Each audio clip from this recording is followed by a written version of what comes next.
But first, we're following breaking news out of Hillsborough County. Deputies shooting a person armed with a gun on Streamside Drive in Carrollwood following a domestic disturbance. Action Air 1 flying over that scene late this afternoon. The shooting happening in what looks like a nice neighborhood. We want to get right out to ABC Action News reporter Marcella Burgos for the very latest on what is developing. Marcella?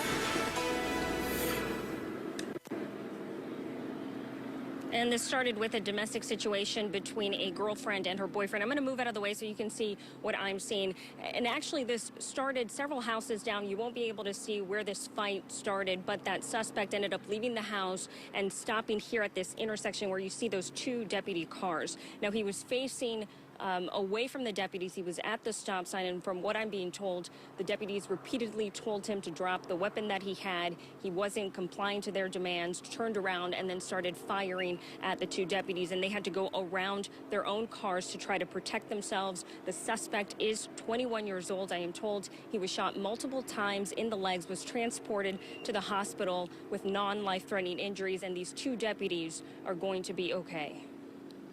So these deputies were extremely lucky that they were not struck. They were both wearing their vests, fortunately. Unfortunately, they didn't have to use those, but it is a very concerning and scary situation for them, so we're just grateful that they're okay.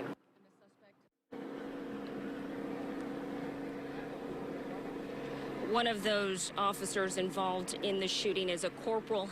He has 25 years of experience. The other deputy has 7 months of law enforcement experience, but he did work at the detention center for several years. They, again, were not hurt. And I'm also being told by Hillsborough County that the suspect does have a separate domestic battery charge from 2010. At that point, he would have been 15 years old. He is 21 years old now. And both the corporal and the deputy have been placed on paid administrative leave. This area is going to be off limits for several hours, and I can also tell you there are a lot of people that are trying to get to their homes, and we have seen them being escorted to their homes, but just try to avoid this area because, again, this investigation is going to take several hours. Reporting live, Marcella Burgos, ABC Action News.